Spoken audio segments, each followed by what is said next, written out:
ন্যায় বিচারক নেতা ইমামুন আদিলুন, ন্যায় বিচারক শাসক। বিচারকটা যদি ন্যায় বিচারক হয়, সরকারটা যদি ইনসাফের হয়, বিচার যদি ইনসাফ হয়, ন্যায় ভিত্তিক হয়, একেবারে সব স্তরের নেতা সমূহ যদি দল মত নির্বিশেষে, সাদা কালো ধনী গরিব সব দলের মানুষের উপরে, এমনকি অমুসলিম হিন্দু বৌদ্ধ খ্রিস্টান সংখ্যালঘু সংখ্যাগরিষ্ঠ সকলের উপর যদি ইনসাফ ন্যায় বিচার প্রতিষ্ঠা করতে পারে, সে রহমতের শামিয়ানায় সেই ভাগ্যবান লোকের জায়গা হবে এক নম্বরে। বলেন সুবহানাল্লাহ। এখন ইমামুন জালিমুনের সংখ্যা বেশি, ইমামুন আদিলুন চিহ্ন অভিযান দিলেও পাওয়া যাবে না। ইমামুন জালিমুন এর অর্থ হচ্ছে স্বৈরাচারী শাসক, ইমামুন জালিমুন এর অর্থ হচ্ছে জালিম শাসক, ইমামুন জালিমুন এর অর্থ হচ্ছে জালিম নেতা, জালিম লিডার, জালিম বস। এরা কিন্তু আল্লাহর রহমতের শামিয়ানায় স্থান পাবে না, ওরা নিজেরাই ক্ষতিগ্রস্ত হয়েছে। দুনিয়ার মধ্যে কি শাস্তি পেল বা না পেল, এটা তেমন বেশি জরুরি বিষয় নয়। কে শাস্তি পেল, কে শাস্তি পাওয়ার আগে আউট হয়ে গেল, নিজেকে সেভ করে নিল, নিরাপদ জায়গায় পালিয়ে গেল, কে কোথায় আশ্রয় নিল দুনিয়ায়, শাস্তি কার হলো না হলো, এটা একেবারে ন্যূনতম একটা তুচ্ছ ব্যাপার। আখিরাতের হাসরের ময়দানে জালিম শাসকেরা আল্লাহর ধরা থেকে বাঁচতে পারবে? সেদিন মিয়া সাহেব কোথায় যাবেন না, আমাকে বলছি, আমি যদি জালেম হই আমার কি পরিণতি হবে, আপনি জালেম হলে আপনার কি পরিণতি হবে, সেটা যদি মাথায় থাকে, তখন রাতের আঁধারে দিনের আলোতে প্রকাশ্যে গোপনে আঁধারের সব জায়গায় আল্লাহকে ভয় করে সর্বস্তরের মানুষের উপরে ইনসাফ প্রতিষ্ঠা করতে পারে। বলেন সুবহানাল্লাহ।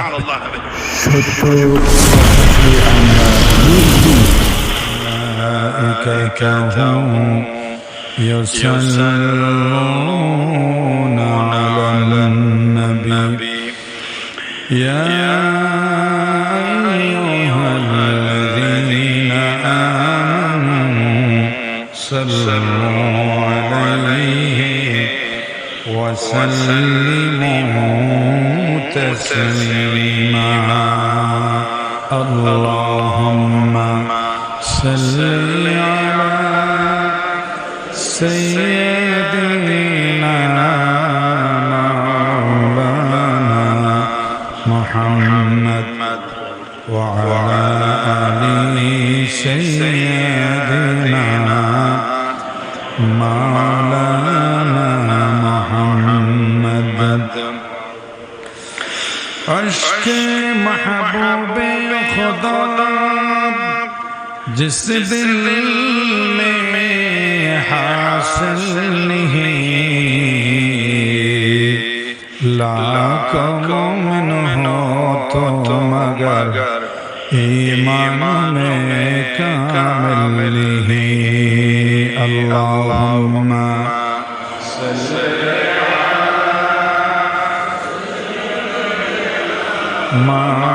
मौलाना मुहम्मद وعلى آل سيدنا مولانا محمد محمد مصطفى डंका बजाया खुदा नामे मोहम्मद को रचाया। अल्लाहुम्मा सल्ली अला सय्यिदिना मौलाना मुहम्मद व अला आलि सय्यिदिना मौलाना मुहम्मद। ला इलाहा इल्लल्लाह ला इलाहा লা ইলাহা ইল্লাল্লাহ মুহাম্মাদুর রাসূলুল্লাহ সাল্লাল্লাহু আলাইহি ওয়াসাল্লাম। আলহামদুলিল্লাহ, আল্লাহ পাক রব্বুল আলামিনের দরবারে আলিশানে হাজার হাজার লাখ লাখ অনন্ত অযুত কোটি কালিমাতের শুকর আদায় করছি যে আল্লাহ সুবহানাহু ওয়া তাআলা আজকের এই পবিত্র জুমার দিনে প্রথম সময়ে আল্লাহর সন্তুষ্টি, রাসূলের সন্তুষ্টির উদ্দেশ্যে আল্লাহর পবিত্র ঘরে বসা ধৈর্য সৌভাগ্য তৌফিক দান করেছেন। শারীরিক মানসিকভাবে সুস্থ রেখেছেন, কঠিন জটিল মুসিবত থেকে হেফাজত করেছেন। সে আল্লাহর দরবারে প্রাণ খুলে জবান ছেড়ে শুকরিয়া আদায় করে পড়ে আলহামদুলিল্লাহ। লাখো কোটি দরুদ ও সালামের হাদিয়া পেশ করছি সরওয়ারে কায়নাত নূরে মুজাসসাম রাহমাতুল আলাম, সর্বকালের সর্বযুগের সর্বশেষ সর্বশ্রেষ্ঠ মহামানব মহাপুরুষ প্যারা নবী শ্রেষ্ঠ নবী প্রাণের নবী মুহাম্মদুর রাসূলুল্লাহ সাল্লাল্লাহু আলাইহি ওয়াসাল্লামের প্রতি মুআজ্জাজ হাজিরিন কিরাম, সম্মানিত জিয়ারতুর রহমান, যে সমস্ত মৌলিক বিষয়ের প্রতি ঈমান আনা আমাদের উপর ফরজ, সেই মৌলিক বিষয়ের ভিতর একটি হলো আখিরাত। আখিরাতে আবার একটি দিন আছে যাকে হাসরের দিন, কিয়ামতের ময়দান। যেই দিনের মেয়াদ হবে শুধুমাত্র আমরা বলি যে কিয়ামতের দিন হিসাব নেব, কিয়ামতের দিন তোমার পাওনা বুঝে নেব। এখানে একটি দিনের কথা বলা হয়। কিয়ামতের দিনের মেয়াদ হচ্ছে কয়দিন? ইয়াউমান, একদিন। আল্লাহ হিসাব নিকাশ, কোটি কোটি বছরের হিসাব নিকাশ আল্লাহ করে ফেলবেন মাত্র একদিন। কয়দিনে? একদিন। আল্লাহর 2 দিন লাগবে না, কিন্তু কোরআনুল কারীমে সেই একটা দিনের মেয়াদ, একটা দিন আমাদের এখানে 24 ঘন্টা একদিন, কিন্তু কিয়ামতের ময়দানে ঘন্টা তো এটা অনেক হয়ে যাবে। দিন হিসাবে বলি আমাদের দুনিয়ার এখানে ইয়াউমান কানা মিকদারুহু 50 আলফ সানা, আখিরাতের একদিন হবে আমরা যেই দিন অতিবাহিত করতেছি 24 ঘন্টা একদিন। এই দুনিয়ার হিসাবে আখিরাতের একটা দিনের সময়সীমা হলো 50 আলফ সানা, একেবারে 50,000 বছর। সুবহানাল্লাহ। একদিন দুদিন না, 1000 2000 না, 50,000 বছর হবে সেই দিনের লিমিট, সীমা। এই একটা দিনে আল্লাহ হিসাব নিকাশ করে ফেলবেন।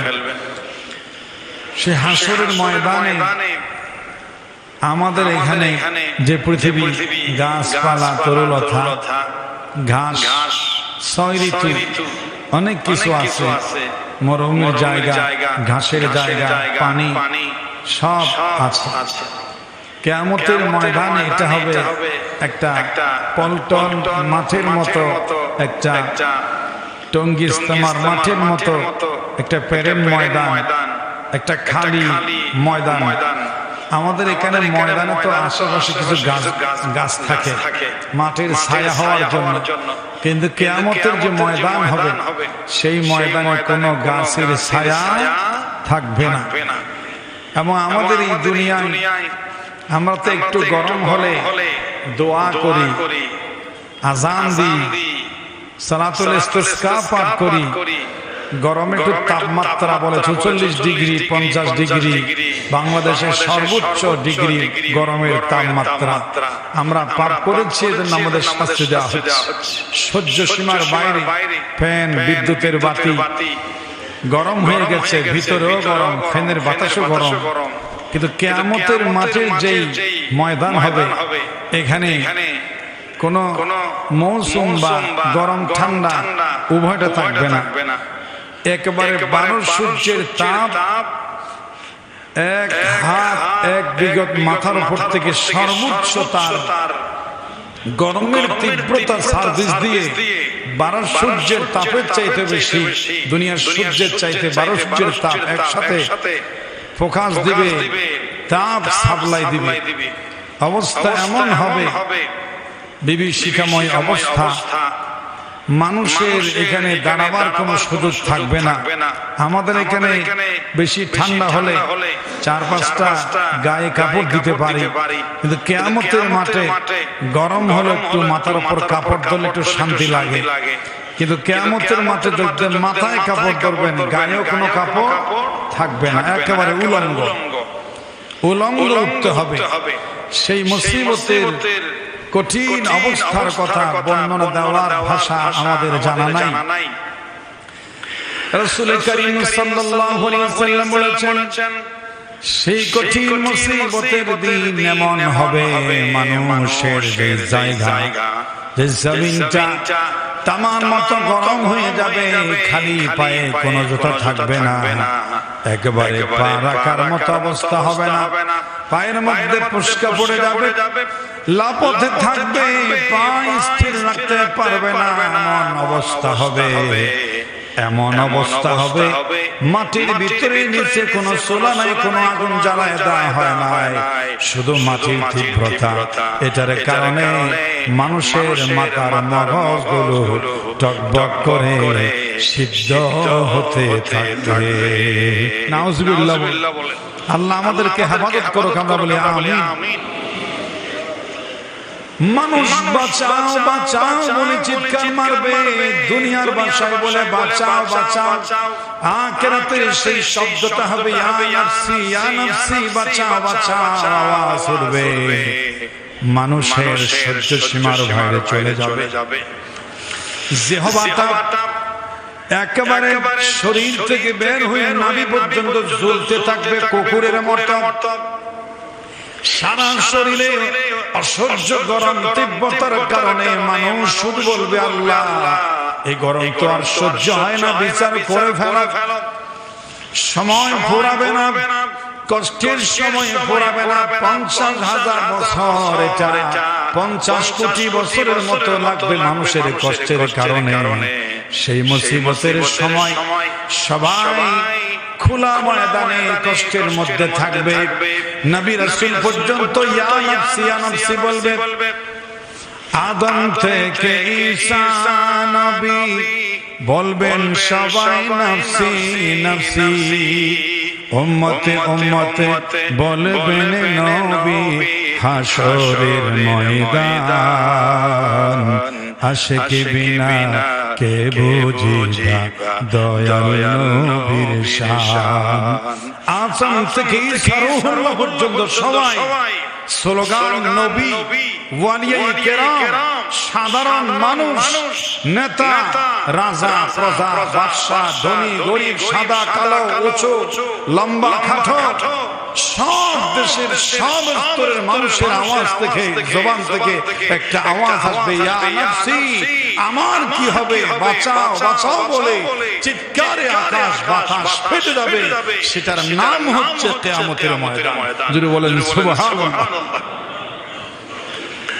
ইয়াওমান কানা মিকদারুহু 50,000 সানা, 50,000 বছর সেই সময় হবে। কিন্তু এই কিয়ামতের ময়দানের আল্লাহ রাব্বুল আলামিনের হাবিব বলেছেন, এত কষ্টের ভিতরে আল্লাহ রাব্বুল আলামিন 7 প্রকার মানুষের জন্য একটা এসি শীততাপ নিয়ন্ত্রিত প্যান্ডেল টাকাবেন, যেখানে আল্লাহ বেছে বেছে 7 শ্রেণীর মানুষকে জায়গা করে দিবেন। সুবহানাল্লাহ।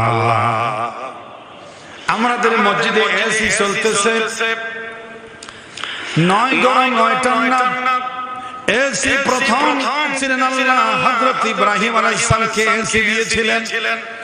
কুলনা ইয়া নারু কুনি বারদাও ওয়া সালামান আলা ইব্রাহিম। নমরুদের আগুন ইব্রাহিম পড়েছিলেন, জ্বলে পুড়ে ছাই হয়ে যাবে, শত্রু দেখে উল্লাস করবে, আমাদের দুশমন জ্বলে পুড়ে ছাই হয়ে যাবে। কিন্তু আল্লাহ বলেছেন জলে পুড়ে ছাই হবে আমার ইব্রাহিম যতদিন পর্যন্ত নমরুদের আগুনে থাকবে এসের ভিতরে থাকবে সুবহানাল্লাহ।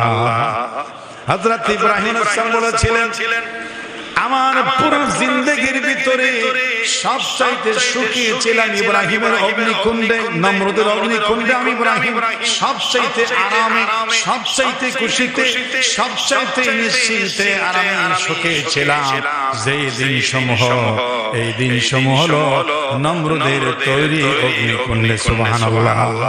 আল্লাহ চাইলে পারে قادر قدرت داری برکمال انت ربی انت حسبی ذل جلال।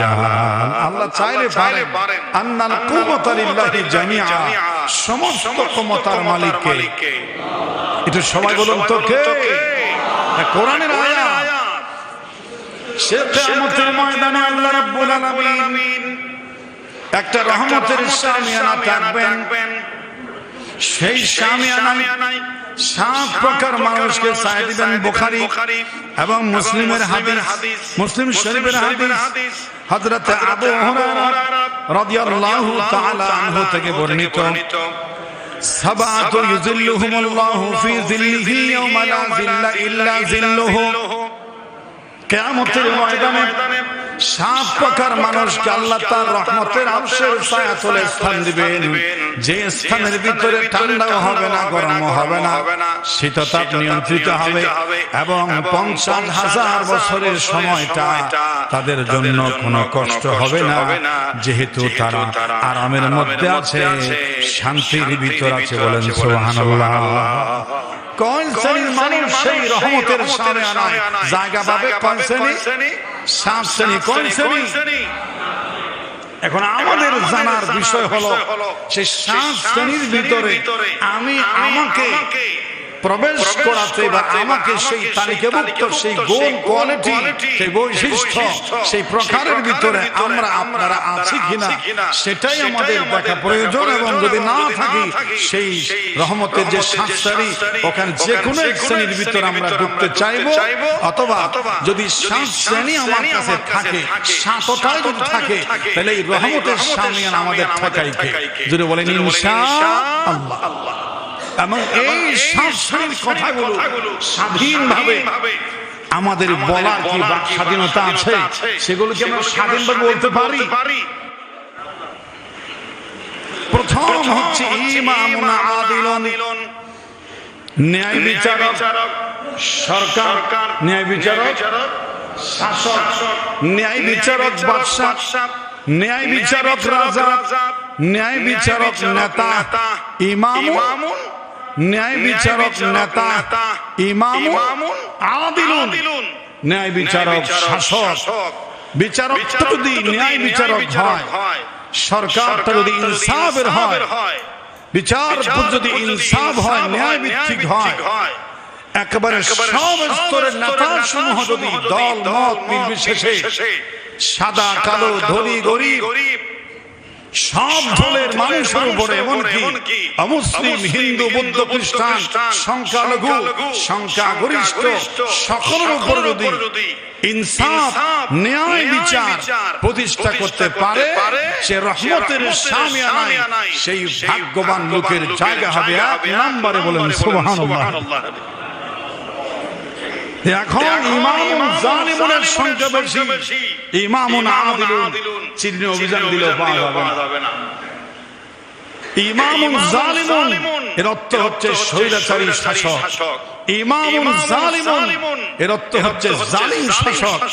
ইমামুন জালিমুন এর অর্থ হচ্ছে জালিম নেতা, জালিম লিডার, জালিম বস। এরা কিন্তু আল্লাহ রহমতের শামিয়ানায় স্থান পাবে না, ওরা নিজেরাই ক্ষতিগ্রস্ত হয়েছে।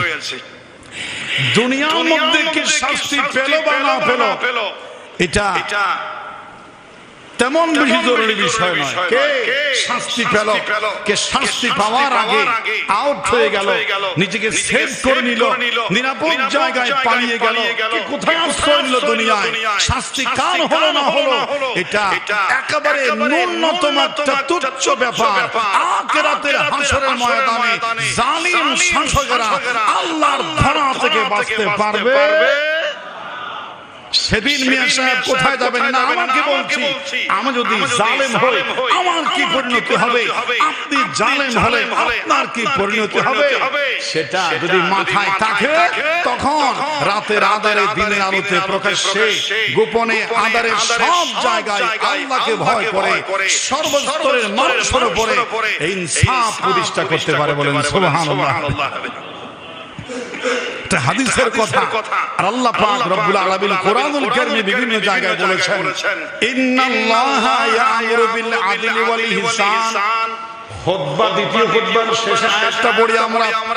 বাংলাদেশের 5,06,00,000 মসজিদের জুমাবারে দ্বিতীয় খুতবায় সমস্ত আলেম, সর্বস্তরের কওমি হেফাজতি, সরকারি বেসরকারি, মাযহাবি লামাযহাবি, সব দেশের, সব বাংলাদেশ নয় সারা পৃথিবীর কোটি কোটি মুসলমানদের যে ইমাম আছে সমস্ত ইমামের জবান দিয়া সেই আয়াতটা বের হয়, আল্লাহর নির্দেশ ন্যায় বিচার করতে হবে। সুবহানাল্লাহ।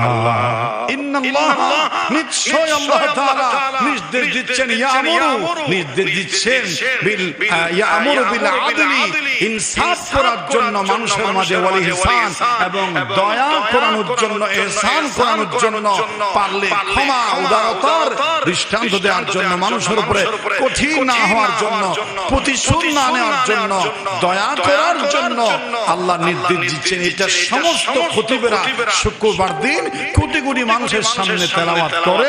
আমরা বুঝি না বলে বুঝি না যে আল্লাহ কি বলছেন। বলেন সুবহানাল্লাহ। এবং আল্লাহ পাক বলছেন, ওয়াকসিতু, তোমরা ন্যায় বিচার প্রতিষ্ঠা করো। সূরা হুজরাতের 9 নম্বর আয়াতে আল্লাহ বলছেন, ওয়াকসিতু, তোমরা ন্যায় বিচার প্রতিষ্ঠা করো। ইন্নাল্লাহা ইউহিব্বুল মুকসিতিন, ন্যায় বিচারককে আল্লাহ ভালোবাসেন। বলেন সুবহানাল্লাহ। তো ন্যায় বিচারককে যদি আল্লাহ ভালোবাসেন সেটা করতে পারলেই আমাদের লাভ। ইমামুন আদিলুন কাকে বলে? ইমামুন আদিলুনের পরিচয় মুফাসসিরিনে কেরাম দিয়েছেন।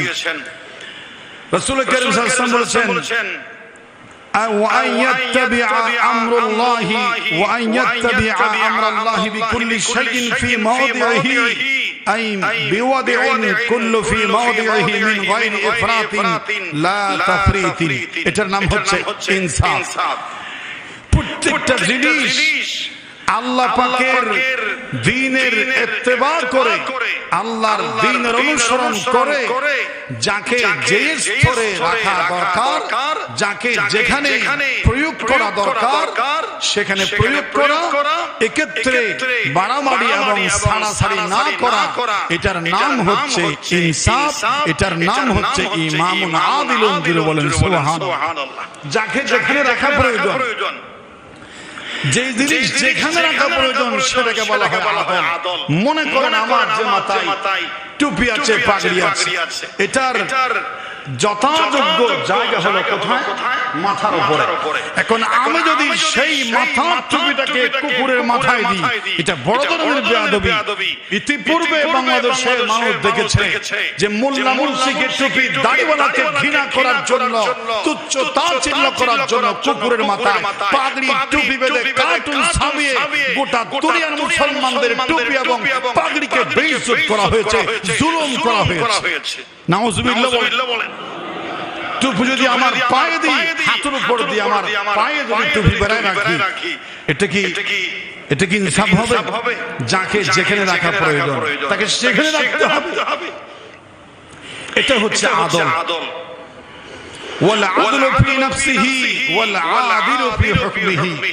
নিজের উপরে ইনসাফ প্রতিষ্ঠা করা, আল্লাহর হুকুমের ব্যাপারে ইনসাফ প্রতিষ্ঠা করা। ইমামুন আদিলুনের 4টি বৈশিষ্ট্য আছে। ন্যায় বিচারক, শাসক কে, তার মৌলিক বৈশিষ্ট্য আল্লাহ নিজে ওয়াজ করে বলেছেন। ইমামুন আদিলুন বলা হয় আল্লাযীনা মাক্কানাহুম ফিল আরদ আকামুস সালাত ওয়া আতুজ যাকাত ওয়া আমারু বিল মা'রুফ ওয়া নাহু আনিল মুনকার। এই 4টি কর্মসূচি হচ্ছে ন্যায় বিচারক মুসলিম ইমামুন আদিলুনের প্রধান মৌলিক কাজ আল্লাহ ঠিক করে দিয়েছেন সূরা হজের 41 নম্বর আয়াতে।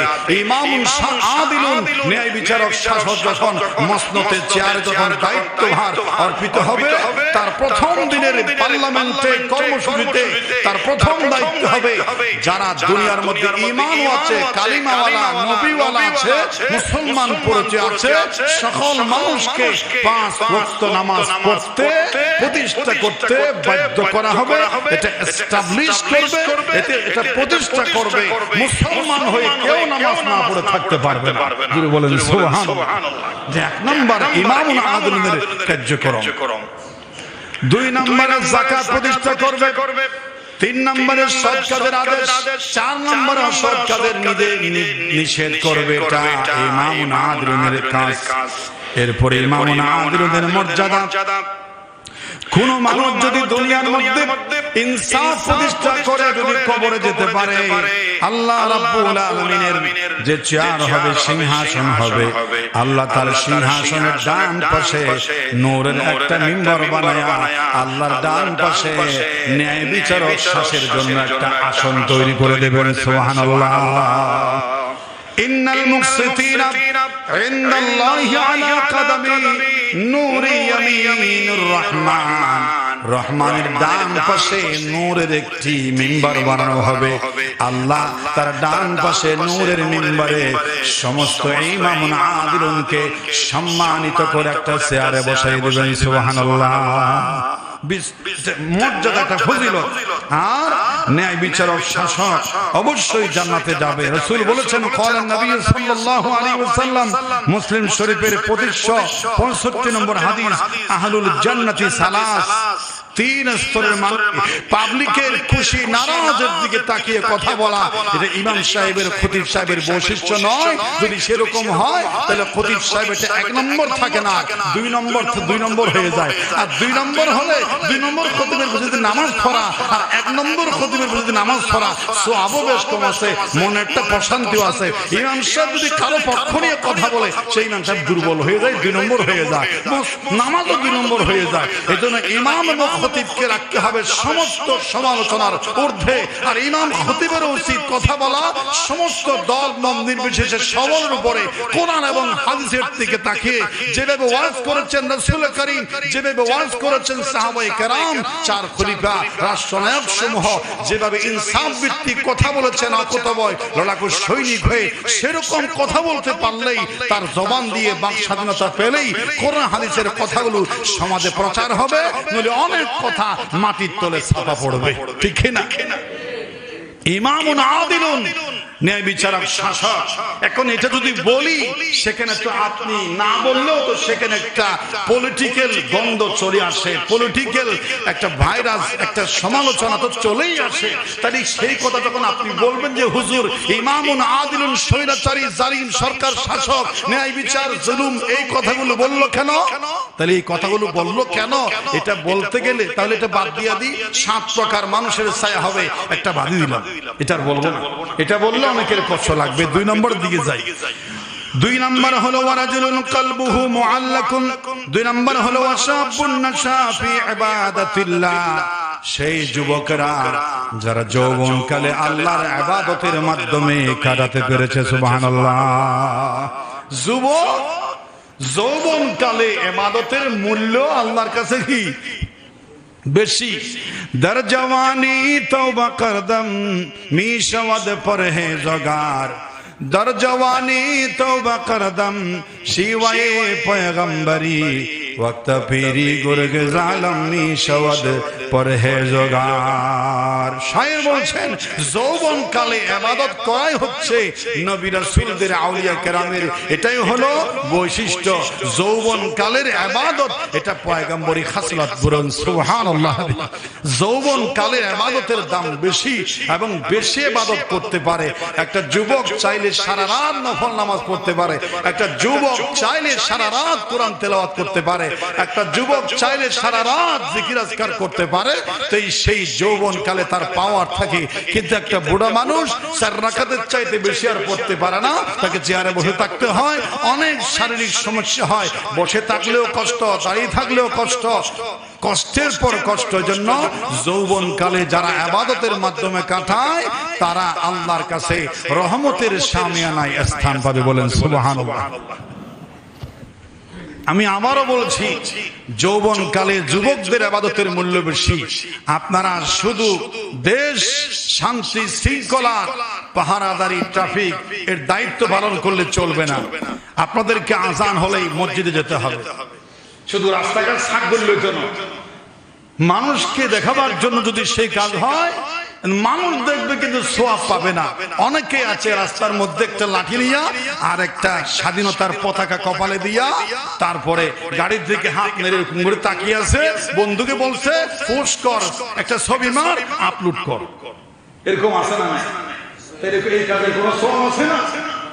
দেশে যদি আসলে শান্তি শৃঙ্খলার জন্য কাজ করতে হয়, আপনার অজানায় ছবি উঠুক অসুবিধা নাই, আপনার জানার বাইরে ছবি উঠুক, আপনি জেনে শোনে ইচ্ছে করে ছবি তোলাইয়া সেটা একটু মুছে দিয়ে আপনি দেশের পরিষ্কার পরিচ্ছন্নের জন্য কাজ করতেছেন, এটা এক ধরনের বদ স্বভাব। এবং এর পরে বলছি, দেশের কাজ করে যান, কিন্তু আজান হলেই সব কাজ ছেড়ে দিয়ে যেতে হবে কোথায়? মসজিদে। তাহলে এই যে পাওয়া, এই যে আনন্দ, এই যে পুরস্কার, এই যে এটা স্থায়ী হবে। সব যুবকদেরকে ইবাদতের দিকে ফিরে আসতে হবে। যৌবনকাল এটা ইবাদতের সময়, এটা গুনাহের সময় নয়। আল্লাহ রহমতের শামিয়ানায় স্থান পাবে। 2 নম্বরে ওয়াশাবুন নাশা ফি ইবাদাতিল্লাহ, আল্লাহর ইবাদত করবে যারা যৌবনকালে। যারা যুবক আছেন, আমি একটু দেখতে চাই আমার আনন্দীপুর জামে মসজিদে, মনে করেন 35-এর নিচে কারা আছেন একটু হাত তুলেন তো। 35-এর নিচে, 35-এর নিচে যুবক বেশি নাকি বুড়া বুড়ি বেশি? একটু দেখি 35-এর নিচে, মাশাআল্লাহ, হাত নামান।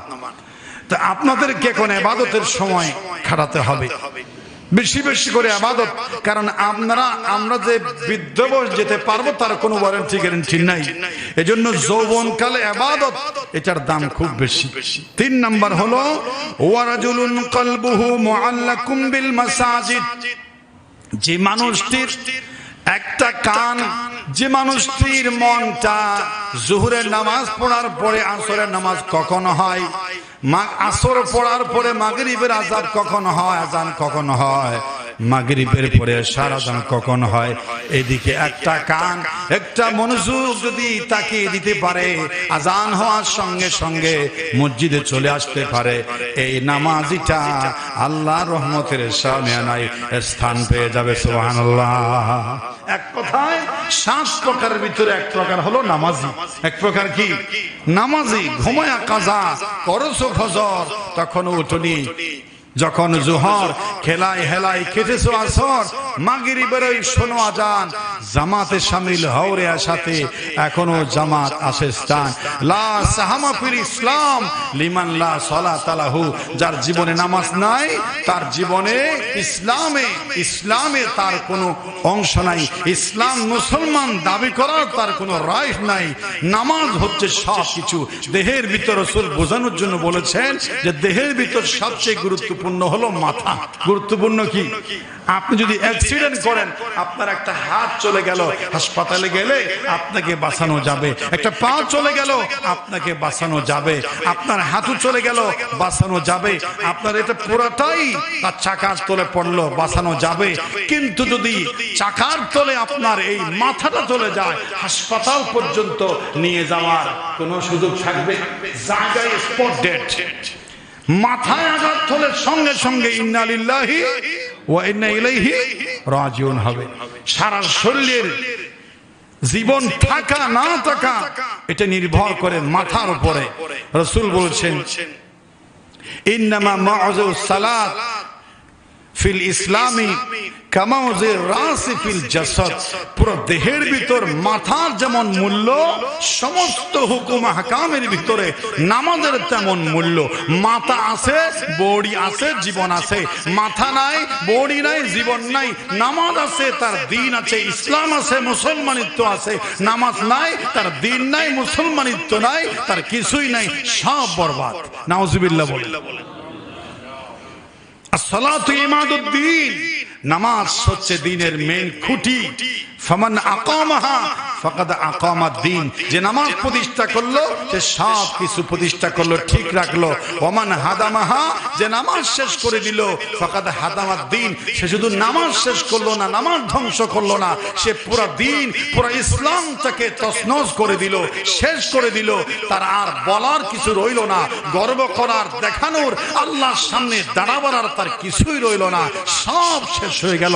নামাজ আছে, ঈমান আছে, নামাজ নাই, ঈমান নাই। এটা তো বহুত পুরাতন ওয়াজ। জনকল্যাণমূলক, মানব কল্যাণমূলক, রাষ্ট্রীয় কল্যাণমূলক, সামাজিক পারিবারিক কল্যাণমূলক অনেক কাজ করতেছেন। নিজে তো বড়, নিজের কল্যাণের চিন্তা করেন। সব এই কাজ করতেছে কেন? সমাজের কল্যাণের জন্য, পরিবারের কল্যাণের জন্য। এই কাজ করছো কেন?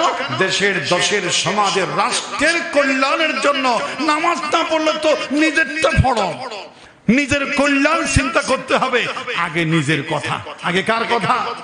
আল্লাহ পাক বলেছেন কু আনফুসাকুম, আগে নিজেকে বাঁচাও, তারপর তুমি তোমার পরিবার, তোমার রাষ্ট্র, তোমার সমাজ নিয়ে চিন্তা করিও। আগে নিজেকে বাঁচাও। জাহান্নামের আগুন থেকে আগে কাকে বাঁচাও? নিজেকে বাঁচাও।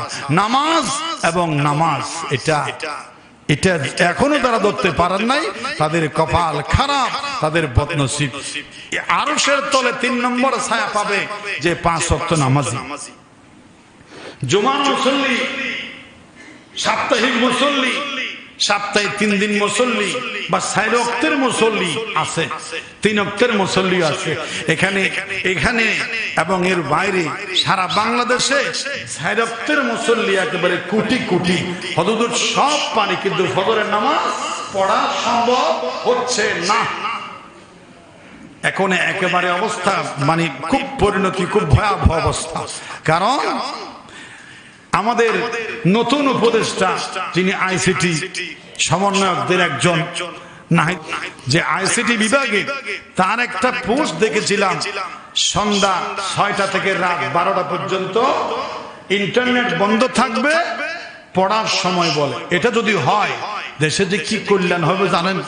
এখন ওই যে নেট যখন বন্ধ থাকবে, আমাদের এখানে 2-4 দিন নেট বন্ধ আছে, মানুষের মাথা সরাবি বিভিন্ন ভারতে।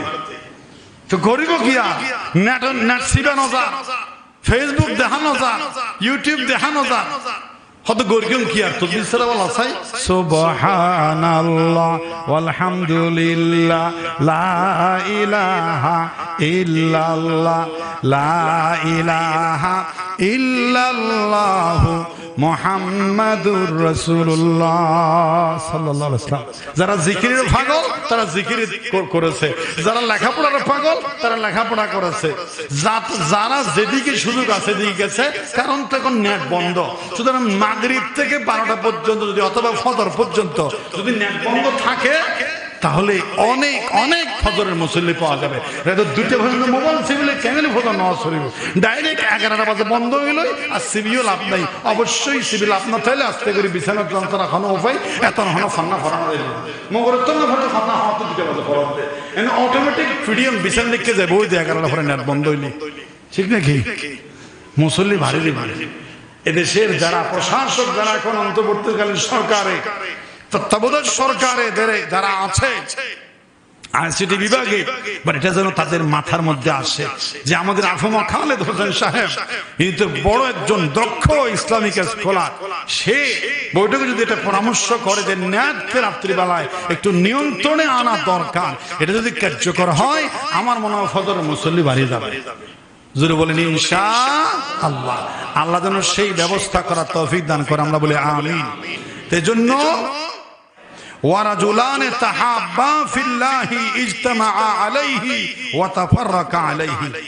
4 নাম্বার আরশের তলে ছায়া পাবে তারা যারা কাউকে আল্লাহর জন্য ভালোবাসে এবং আল্লাহর জন্য কারো সাথে বন্ধুত্ব স্থাপন করে, আবার আল্লাহর জন্য বন্ধুত্বকে ক্যান্সেল করে, দূরে সরে যায়। একমাত্র ভালোবাসা, কাছে আসা এবং দূরে চলে যাওয়া উদ্দেশ্য, নিয়ত হচ্ছে আল্লাহর জন্য। কার জন্য? তাহাব্বা ফিল্লাহ ওয়া তাফাররাকা ফিল্লাহ ওয়া তাফাররাকা ফিল্লাহ। কাছে আসবে আল্লাহর সন্তুষ্টির জন্য, ভালোবাসবে আল্লাহর সন্তুষ্টির জন্য। আমি নাম বলছি না, যে সমস্ত ইসলামিক স্কলার, আন্তর্জাতিক ব্যক্তিত্ব, ওলামায়ে কেরাম, মুফাসসিরিনে কেরাম, মুহাদ্দিসিনে কেরাম, বিশ্ববরেণ্য কোরআনের পাখি সহ ওলামায়ে কেরাম, যারা আমাদের আত্মীয় নয়, স্বজন নয়, তাদেরকে আমরা যে ভালোবাসি, তাদের পক্ষে কথা বলি, তাদের সম্পর্কে আলোচনা করি, তাদেরকে মহব্বত করি, একমাত্র কার জন্য? এছাড়া আর কোনো কারণ? আমাকে বলেন, আমাকে যারা আপনারা ভালোবাসেন, এখানে আমাকে ভালোবাসার সঙ্গে ভালোবাসার বিষয়টা আল্লাহ ছাড়া কি কোনো উদ্দেশ্য আছে? আমি কি কোটিপতি? আমি কি ত্রাণ দেব? আমি কি চেয়ারম্যানের খারাপ যে আমার আপনার সাথে আমার রিলেশন রাখতে হবে? এই আনন্দপুরে যতদিন দেশে থাকবো, এখানে আমার থেকে আর্থিক কোনো ফায়দা বা কোন আইন আদালত কোর্ট কাছারির কোন ধরনের দুনিয়াবি কোনো ফায়দা আমার থেকে আপনাদের আশা করে সেটা ভুল হবে। এই আপনারা জানেনও সেটা। তারপরে হুজুর আপনাকে ভালো লাগে, আপনার কথা সুন্দর লাগে, হুজুর আল্লাহ আপনাকে হায়াত দারাজ করুক, মুসাফা করেন, মহব্বত করেন, হাতে ছোঁয়া খান, হুজুর আপনাকে পেয়ে খুশি, আপনাকে মহব্বত করি, সব কিছু কার জন্য? এটা যদি আল্লাহর জন্য হয়, আমাকে যে মহব্বত করেন সেটা যদি আল্লাহর জন্য হয়, অবশ্যই আমি এবং আপনারা আরশের তলে ছায়া পাবো। সুবহানাল্লাহ বলে। এই ভালোবাসাটা শুধুমাত্র আল্লাহর জন্য, এটাও একটা ভালো মানুষের বৈশিষ্ট্য। 2 নম্বর, 4 নম্বর গেল, 5 নম্বর হলো ওয়ারাজুলুন দাআতু যাতু মানসাবিন ওয়া জামালিন ফাকালা ইন্নী আখাফুল্লাহ। রাজুলুন এমন একটা লোক, দাআতুহু ইমরাআতুন যাতু মানসাবিন ওয়া জামালিন, একটা যুবতী, একটা সুন্দরী, একটা বংশওয়ালা যুবতী নারী যদি কোন যুবককে কুপ্রেমের প্রস্তাব দেয়, তার সাথে শারীরিক মানসিক বিবাহের আগে লাভ সম্পর্ক ভালোবাসার আহ্বান জানায়, যদি যুবকটা বলে ইন্নী আখাফুল্লাহ, বিয়ের আগে তোমার সাথে আমার কোন সম্পর্ক ভালোবাসা, মোবাইল নম্বর নেওয়া দেওয়া, পুশ করা, সেটিং করা, ভালোবাসার কথা বলা, ফেসবুকে মেসেঞ্জারে যুক্ত হওয়া আমার জন্য আল্লাহ হারাম করে দিয়েছেন, সব কিছু থেকে আমি বাদ থাকতে চাই, কারণ আমি আল্লাহর আরশের তলে জায়গা পেতে চাই। বলেন সুবহানাল্লাহ। এই চরিত্রবান যুবকটা যে মেয়েটাকে বিয়ের আগে সমস্ত ধরনের সম্পর্ককে ত্যাগ করবে, বলবে ইন্নী আখাফুল্লাহ, আমি আল্লাহকে ভয় করি। কাকে ভয় করি? তাহলে সে আরশের তলে ছায়া পাবে। এটা গোপনীয়, এটা আভ্যন্তরীণ গুনাহ, এটা নিচের গুনাহ, এটা বাতিনি গুনাহ, এটা ভিতরের গুনাহ। বাহিরে ভেষভূষা আব্দুল কাদের জিলানী রাহমাতুল্লাহ আলাইহি, বাহিরে হাজা মঈনুদ্দিন চিশতি আজমেরি সঞ্জেরি, বাহিরে একেবারে সুন্দর ফ্রেশ, কিন্তু তলে তলে যদি এরকম কোন অবৈধ রিলেশন থাকে, তাহলে সেই আরশের তলে জায়গা পাবে না। যুবক ভাইদেরকে আল্লাহ হেফাজত করুক, আমরা বলি আমিন। এই দুনিয়া তো অস্থায়ী, চলে গেল না? শত শত যুবক এই আন্দোলনে মারা গেল না? এই মারা যাবার ভিতরে আওয়ামী লীগ আছে, ছাত্রলীগ আছে, যুবলীগ আছে, শিবির আছে, বিএনপি আছে, হেফাজত আছে, সব ধরনের ছাত্রের ভিতরে কিন্তু সব আছে। তো লাফাইয়েন না ছাত্র সমাজের ছাত্র নেতা, ছাত্র আন্দোলন বলে লাফাইয়েন না। ছাত্রের ভিতরে সব দলের কর্মী আছে, তারা দেশের ভালোবাসায় একেবারে সামনে স্তরে গিয়ে দেশের স্বাধীনতার সার্বভৌমত্ব হেফাজতের জন্য, শান্তির জন্য, সুখের জন্য যারা সামনে এগিয়ে গেছে। এটা শুধু এক দলের নয়, সব দল এখানে আছে। সব দল কি এখানে আছে? প্রিয় হাজরিন, এই যুবক যদি চরিত্র যদি হেফাজত করতে পারে, ইন্নী আখাফুল্লাহ বলে, তাহলে অবশ্যই আল্লাহ সূত্র তাকে ছায়া দিবেন। 2 নম্বর, এটা 4 নম্বর গেল। এরপরে ওয়ারাজুলুন তাসাদদাকা বিসাদকাতিন ফাআখফাহা হাত্তা লা তা'লামা শিমালুহু মা তুনফিকু ইয়ামিনুহু। এই দানশীল যে দান করে গোপনে, এমন ভাবে দান করে, আমাদের ভাষায় একটা কথা আছে যে ডান হাতে দিলাম বাম হাতে দেখলো না, গোপনীয় দান। লা তা'লামা শিমালুহু মা তুনফিকু ইয়ামিনুহু, বাম হাতে কি দিল ডান হাতে দেখবে না, ডান হাতে কি দিল বাম হাতে দেখবে না। গোপনীয় ভাবে যারা দান করে সেই দানশীল আল্লাহর আরশের তলে ছায়া পাবে। এখানে সেরকম মানুষ আছে, কিছুদিন আগে 1 লক্ষ টাকা 10,000 20,000 দিল, বলছে নাম বলার কোনো প্রয়োজন নাই, এটা আল্লাহর আরশের তলে ছায়া পাবে, কোনো সন্দেহ নাই। বলেন ইনশাআল্লাহ। আল্লাহ যেন এই মসজিদের উন্নয়নের জন্য যারা গোপনে এবং প্রকাশ্যে যারা দান করলো, তাদের দান যেন আল্লাহ কবুল করে আল্লাহর আরশের তলে ছায়া দান করেন, বলে আমিন। শুধু গোপনে দিবেন সেটা নয়, প্রকাশ্যে দিলেও সওয়াব আছে, এটা আলাদা ব্যাপার, কিন্তু গোপনের তো শক্তি বেশি, গোপনের তো কি বেশি, শক্তি বেশি। এরপর শেষ নম্বর হলো ওয়ারাজুলুন যাকারাল্লাহ খালিয়ান ফাফাদাত আইনাহু। 7 নম্বর হলো এমন জিকিরকারী যে গোপনে এমন ভাবে জিকির করে যে জিকিরের সঙ্গে তার চক্ষু শীতল হয়ে যায়, চোখ থেকে পানি বের হয় আল্লাহর ভয়ে। রাতের গভীরে অন্ধকারে ক্রন্দনরত আল্লাহর ভয়ে সেই কান্নেওয়ালা মানুষটা আল্লাহর আরশের তলে ছায়া পাবে। আল্লাহ পাক আমাদেরকে সেই 7টি গুণে গুণান্বিত মানুষের ভিতরে একজন হওয়ার তৌফিক দান করুক। আমরা বলি আমিন। ওয়া আখির দাওয়ানা আলহামদুলিল্লাহ। আজকে এশার নামাজের পরে জিকির মাহফিল আছে। সত্য কথা আমরা